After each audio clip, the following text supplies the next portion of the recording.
तो चलिए आज हम शुरू करते हैं भूगोल यानी ज्योग्राफी। सबसे पहले प्रश्न ये उठता है कि भूगोल क्या है, भूगोल को किस तरह समझें। इसको इंग्लिश में बोलते हैं जियोग्राफी। जियो मतलब होता है पृथ्वी, ठीक ना, और गोल मतलब होता है गोल, अराउंड, राउंड, गोल, यानी वह विज्ञान जो पृथ्वी के बारे में अध्ययन कराता हो उसको हम लोग भूगोल कहते हैं। देखिए मैंने बोर्ड पर भी लिखा है, ये मेरा जीएस पॉइंट चैनल है। ज्योग्राफी आज का हमारा विषय है यानी सब्जेक्ट है। देखिए ज्योग्राफी को हम लोग दो भागों में पढ़ते हैं तोड़ करके। भूगोल, भू मतलब पृथ्वी और गोल मतलब गोलाकार, भू प्लस गोल यानी अध्ययन, यानी वह विज्ञान जिसमें हम पृथ्वी के बारे में अध्ययन करते हैं भूगोल कहलाती है, ठीक ना। पृथ्वी क्या, पूरे सौरमंडल के बारे में, ठीक ना। अब आइए 3D के माध्यम से, 3D चित्र के माध्यम से सौरमंडल की सौर करते हैं। देखिए यहाँ पर आपको सौरमंडल घूमता हुआ दिखाई दे रहा होगा।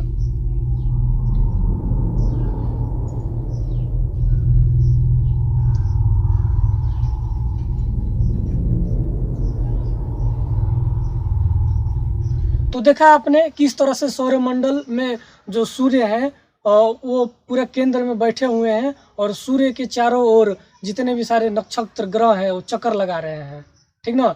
इसी को सौर परिवार कहा जाता है।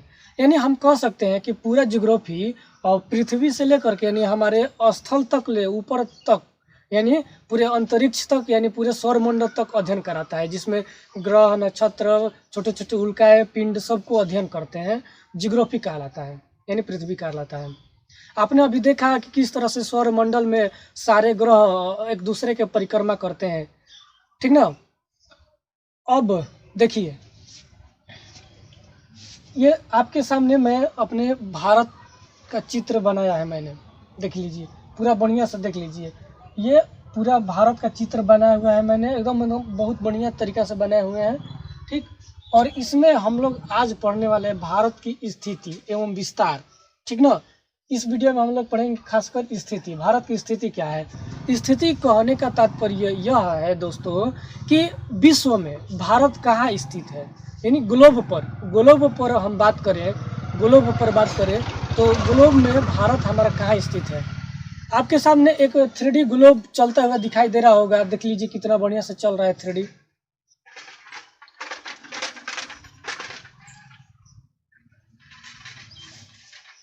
तो देखा आपने किस तरह से पृथ्वी घूमती है, ग्लोब घूमता है इस तरह से। उसी तरह से हम लोग बारी बारी से सबका अध्ययन करेंगे।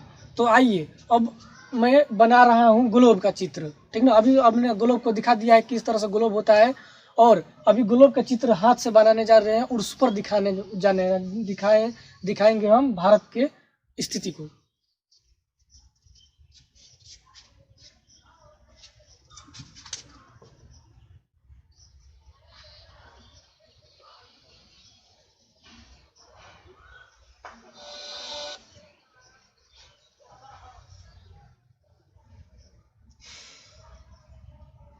देखिए ये हमारा ग्लोब है, ये आपका उत्तरी ध्रुव है, ये दक्षिणी ध्रुव है।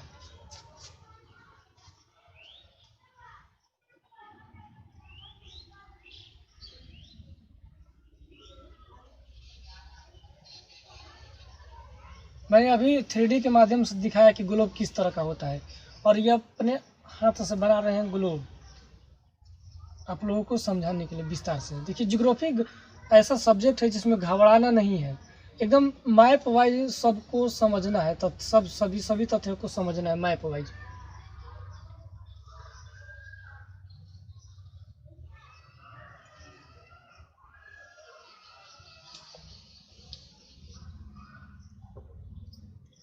देखिए ये पूरा हमारा विश्व हो गया ग्लोब। अब हम सभी लोग जानते हैं कि ग्लोब के बीचों बीच यानी ग्लोब के बीचों बीच जो रेखा गुजरती है उसको भूमध्य रेखा कहा जाता है। इसको हम लोग भूमध्य रेखा कहते हैं।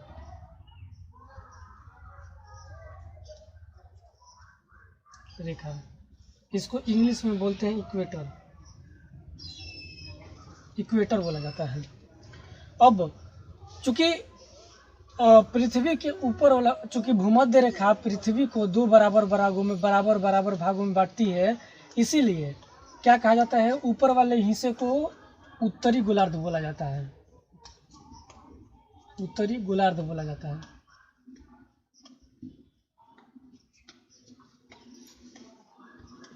उत्तरी गोलार्ध बोला जाता है और नीचे वाले पार्ट को दक्षिणी गोलार्ध कहा जाता है। दक्षिणी गोलार्ध कहा जाता है।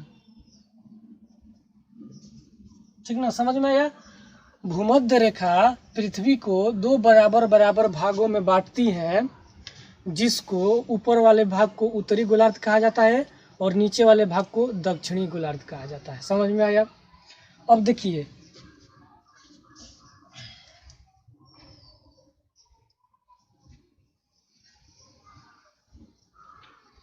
मैंने बताया कि अभी पृथ्वी के बीचों बीच जो रेखा खींची जाती है उसको भूमध्य रेखा इक्वेटर बोला जाता है, या इक्वेटर।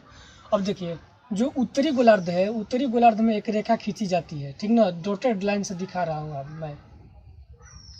इसको क्या बोलते हैं, इसको कर्क रेखा बोलते हैं दोस्तों, कर्क रेखा बोला जाता है। यानी ये वाली रेखा को कर्क रेखा बोला जाता है। और दक्षिणी गोलार्ध में जो रेखाएं खींची जाती है उसको मकर रेखा बोला जाता है। मकर रेखा मैं यहाँ पर लिख दे रहा हूँ, मकर रेखा, मकर रेखा बोला जाता है। आइए समझते हैं, हमारे भारत में, पूरे भारतवर्ष में 14 जनवरी या 15 जनवरी को खिचड़ी मनाया जाता है, जिसको मकर संक्रांति बोला जाता है दोस्तों। तो हम समझते हैं कि यह मकर संक्रांति कैसे मनाया जाता है और इसके पीछे का बैकग्राउंड कहानी क्या है। ठीक है, हम सभी को पता होगा या नहीं पता होगा तो बता दे रहा हूँ मैं कि जो मकर संक्रांति यानी खिचड़ी थी, पहले 1 जनवरी को मनाई जाती थी। क्यों, इसका कारण था 1 जनवरी, चूँकि हम जानते हैं कि ये जो कर्क रेखा है और ये मकर रेखा है, मकर रेखा, मकर संक्रांति मकर रेखा में गुजरती है। कहने का तात्पर्य है कि जो सूर्य है जनवरी के महीना में मकर रेखा पर, सूर्य की जो लंबवत किरणें हैं मकर रेखा पर 14 जनवरी को पड़ती है। अब ठीक ना, अभी 15 जनवरी को होने लगी है। पहले एक ही जनवरी को सूर्य की लंबवत रेखा कर मकर रेखा पर पड़ जाती थी, इसीलिए खिचड़ी 1 जनवरी को मनाया जाता था। ठीक ना, लेकिन अब क्या है कि यह जो सूर्य के लंबवत किरण है यह 14 जनवरी को पड़ता है। ठीक ना, सीधे या अभी 15 जनवरी को पड़ता है। देखे होंगे कि अभी पहले 14 तारीख को मनाया जाता था, अब कुछ सालों से 15 तारीख को मनाया जाने लगा। ठीक ना, तो सूर्य की लंबवत किरणें मकर रेखा पर 1 जनवरी को पहले पड़ती थी, अब 14 जनवरी को पड़ती है, इसीलिए मकर संक्रांति यानी खिचड़ी मनाया जाता है। इसी तरह से कर्क संक्रांति भी मनाया जाता है। ठीक है ना, समझ में आया ये। अब मैं यहाँ से थोड़ा मिटाता हूँ क्योंकि फिगर थोड़ा गिजी मिजी हो जाएगा। देखिए,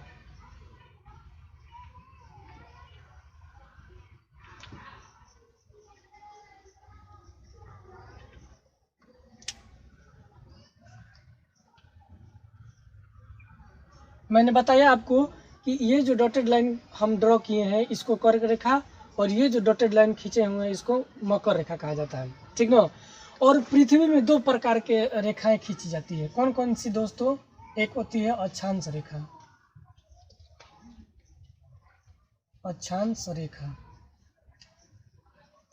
और दूसरा होता है देशांतर रेखा।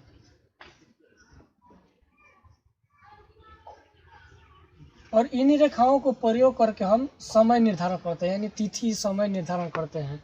देशांतर रेखा, देखिए अब आइए समझते हैं कि अक्षांश रेखा क्या है और देशांतर रेखा क्या है। अक्षांश रेखा वह रेखा है जो भूमध्य सागर के समानांतर, भूमध्य रेखा के समानांतर खींची जाती है। समझ में आया। अक्षांश रेखा वह रेखा है जो भूमध्य रेखा के समानांतर खींची जाती है। जैसे देखिए, ये आपका भूमध्य रेखा हो गया, भूमध्य रेखा, और अक्षांश रेखा मैंने बोला है। तो देखिए ये डॉटेड लाइन मैंने दिखाया है, ये नीचे ऊपर इस तरह से, और भी इस तरह से हम दिखा सकते हैं ऊपर की ओर से, इधर ऐसे, और ठीक ना। तो इस पूरे भूमध्य रेखा के जो समानांतर रेखा है उसको अक्षांश रेखा कहते हैं। समझ में आया दोस्तों? कोई पूछेगा कि अक्षांश रेखा क्या है तो क्या कहिएगा कि भूमध्य रेखा के समानांतर खींची गई रेखा को अक्षांश रेखा कहा जाता है। समझ में आया? अभी मैंने फिगर में दिखा दिया है कि किस तरह से खींचा जाता है। इस पोल को हम लोग कहते हैं उत्तरी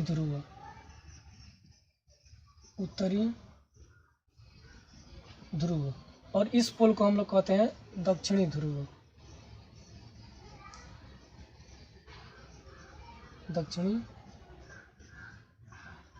ध्रुव, ठीक ना। अब आइए समझते हैं देशांतर रेखा क्या है, ठीक ना। बहुत सिंपल है, बहुत ही साधारण है। देशांतर रेखा वह रेखा है जो दोनों ध्रुवों को मिलाती है। ये उत्तरी ध्रुव, ये दक्षिणी ध्रुव, ठीक ना। और इन दोनों को जो रेखा मिलाती है, इस तरह से रेखा मिलाती है, जो रेखा मिलाती है उसको हम लोग क्या कहते हैं? देशांतर रेखा। देखिए चित्र के माध्यम से देख लीजिए। देखिए ये पहला ध्रुव, ये दूसरा ध्रुव, इन दोनों को जो रेखा मिलाती है इस तरह से, डॉटेड लाइन दिखा दे रहा हूँ इस तरह से, इसको हम लोग क्या कहते हैं?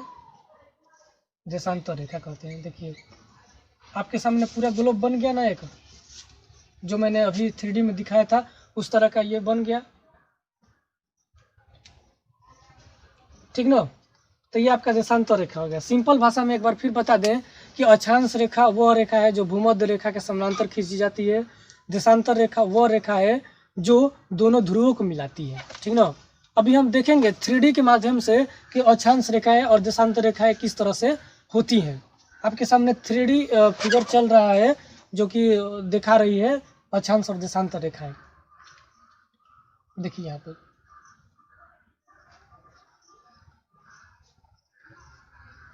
तो देखा आपने किस तरह से अक्षांश रेखाएं घूम रही है, देशांतर रेखाएं घूम रही है, ठीक ना। यहाँ तक आपको पृथ्वी के बारे में समझ में आया कि क्या है स्थिति क्या। अब देखिए इतना तो मैंने बता दिया, अभी स्थिति नहीं बताया। अब स्थिति समझते हैं क्या है। फिर से एक यहाँ पर ड्रॉ करते हैं छोटा मोटा। ये हमारी पृथ्वी हो गई। मान लीजिए कि ये आपका हो जाएगा साउथ, ये आपका ईस्ट हो जाएगा, ये आपका वेस्ट हो जाएगा, ये आपका नॉर्थ हो जाएगा ना। देखिए हम इसको बांट दें तो ये आपका भूमध्य रेखा हो गया, ठीक ना। ये आपका देशांतर रेखा हो गया ना। देखिए और हमारा जो भारत है, स्पेशली हमारा जो भारत है, ये आपका अक्षांश रेखा हो गया और इस तरह से आपका देशांतर रेखा हो जाएगा।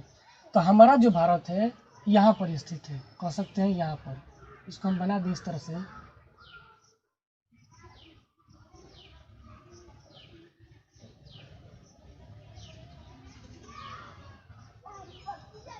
इस तरह से ये हमारा भारत है। तो अब हम यहाँ पर पूछना चाहेंगे कि भारत की स्थिति क्या है। तो हम कह सकते हैं भारत पर ग्लोब की स्थिति उत्तरी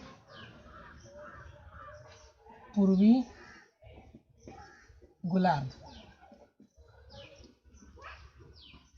गोलार्ध में स्थित है।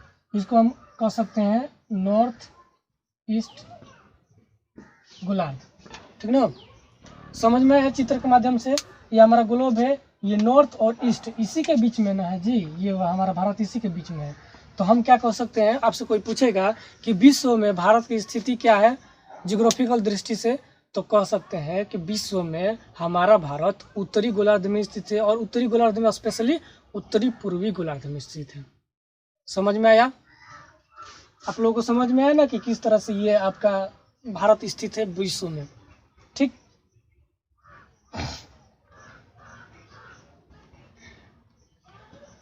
अब आइए समझते हैं कि हमारा जो भारत है, अब मैंने तो स्थिति बता दिया, यहाँ पर स्थिति तो बता दिया, ठीक ना।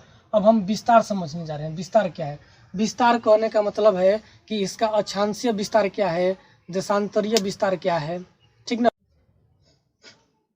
आइए समझते हैं अब हमारे प्यारे भारत का स्थिति विस्तार। स्थिति समझ लिए हैं, विस्तार समझना बाकी है।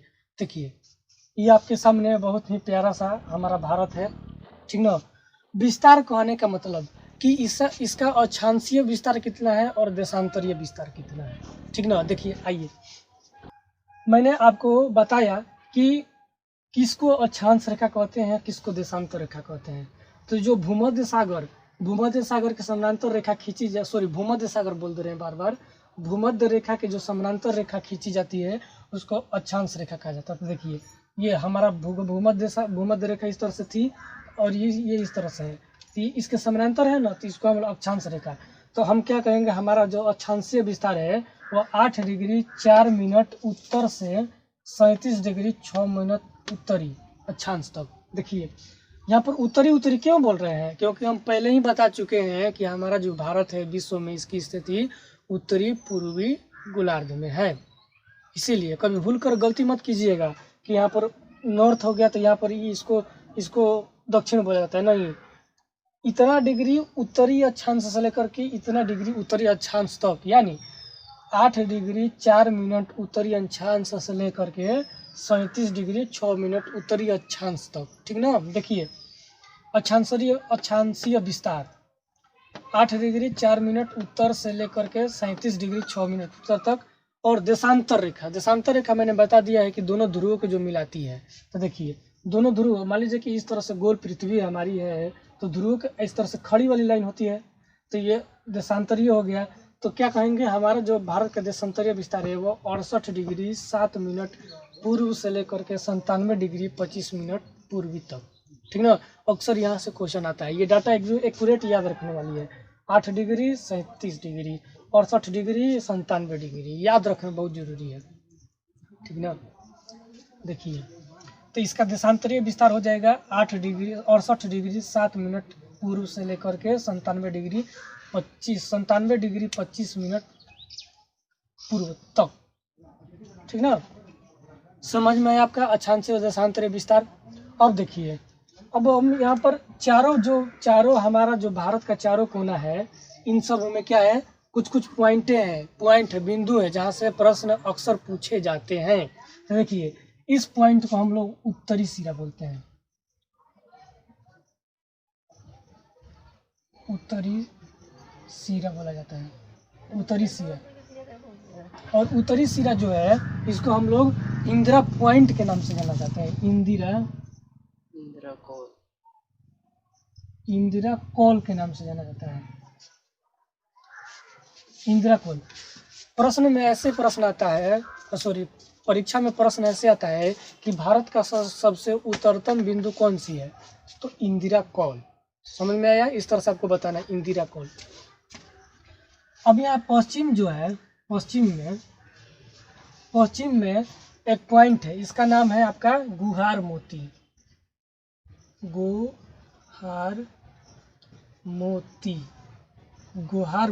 या गोरमोता, ठीक ना। गुहार मोती या गोरमोता, यहाँ पर राजस्थान है, ये गुजरात है, ये राजस्थान, ये गुजरात है। तो गुजरात के ठीक कच्छ के रण में गुहार मोता या यहीं पर अपने कृष्ण की द्वारिका थी, अभी फिलहाल में वर्तमान में डूब गई है। ये जो पॉइंट है यहाँ पर एक पॉइंट है, इसको हम लोग सबसे दक्षिणतम पॉइंट बोला जाता है,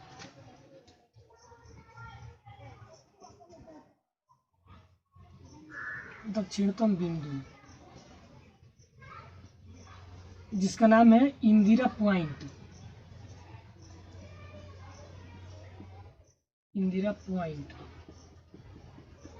अक्सर एग्जाम में क्वेश्चन आता है कि भारत के सबसे दक्षिणतम बिंदु का नाम क्या है, तो आपका आंसर हो जाएगा इंदिरा पॉइंट, ठीक ना। यहीं पर हमारा जो सबसे प्यारा केंद्र शासित प्रदेश जिसको कहते हैं, यह है अंडमान निकोबार के समूह, जो कि पानी के बीचों बीच है। देखिए इसका हम नाम दे रहे हैं, इसका नाम ये है आपका अंडमान निकोबार द्वीप समूह, ठीक ना। ये अंडमान निकोबार समूह है। ये आपका है मालदीव है, जो कि पानी के अंदर है, मालदीव है, ठीक ना। ये आपका जो है दादर एंड नागर हवेली, दादर एवं नागर हवेली, ये क्या है, ये सब केंद्र शासित प्रदेश है, हवेली केंद्र शासित प्रदेश है। जहाँ पर शासन राष्ट्रपति के एजेंट द्वारा किया जाता है। वहाँ पर राज्यपाल मुख्यमंत्री कुछ नहीं होते हैं। केवल दिल्ली ही एक ऐसा केंद्र शासित प्रदेश है जहाँ पर मुख्यमंत्री है, ठीक ना, मुख्यमंत्री है और राज्यपाल है। ठीक, अब देखिए, हाँ मैंने बता दिया कि सबसे उत्तरतम पॉइंट को इंदिरा कॉल, सबसे पश्चिमोत्तर पॉइंट को गुहार मोती या गोरमोता, सबसे दक्षिणतम पॉइंट को इंदिरा पॉइंट और सबसे पूर्वी पॉइंट को हम लोग किबूधी बोलते हैं।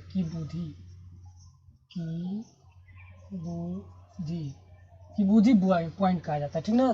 तो अक्सर ये अरुणाचल प्रदेश के आसपास पड़ता है, ठीक ना। तो इस तरह से आपने समझा कि इसकी विस्तार क्या है, ठीक ना।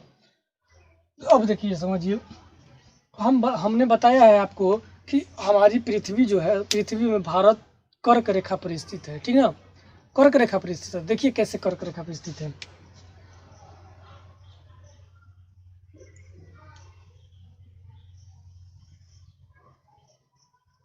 पूरा ये पूरा कर्क रेखा यहाँ पर मैंने अभी ड्रॉ किया ना, इस तरह से यहाँ से लेकर के पूरा यहाँ तक अरुणाचल प्रदेश तक ये कर्क रेखा है, ठीक ना। पूरा काटती हुई प्रतीत होती है। ये थोड़ा मैंने ऊपर ड्रॉ कर दिया है, इसको बिहार से टच नहीं करना चाहिए था, इसको झारखंड से लेना चाहिए।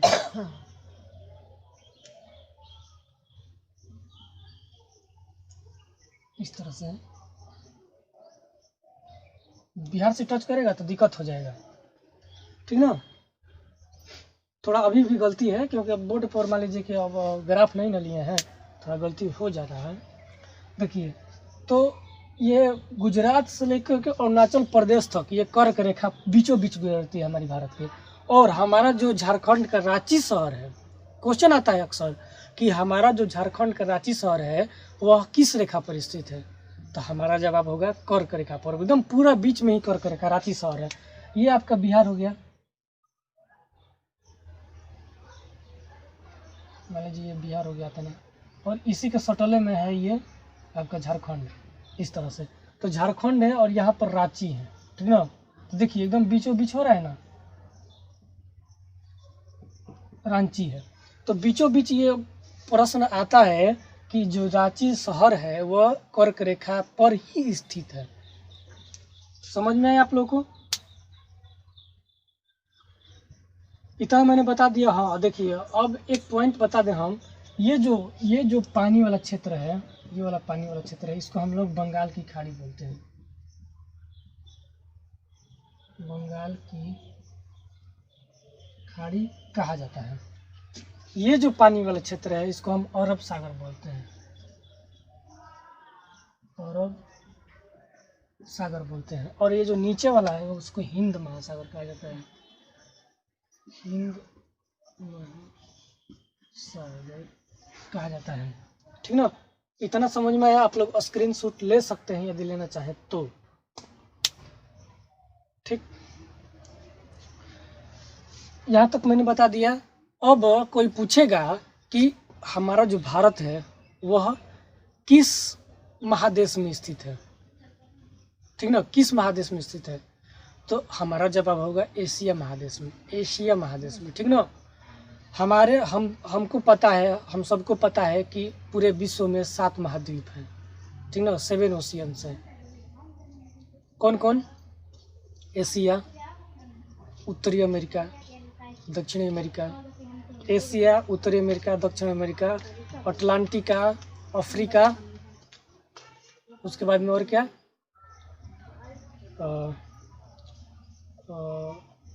अब यह याद नहीं आ रहा है, ठीक ना। तो इतना हम लोग का 7 महादेश होता है, महाद्वीप होता है, ठीक ना।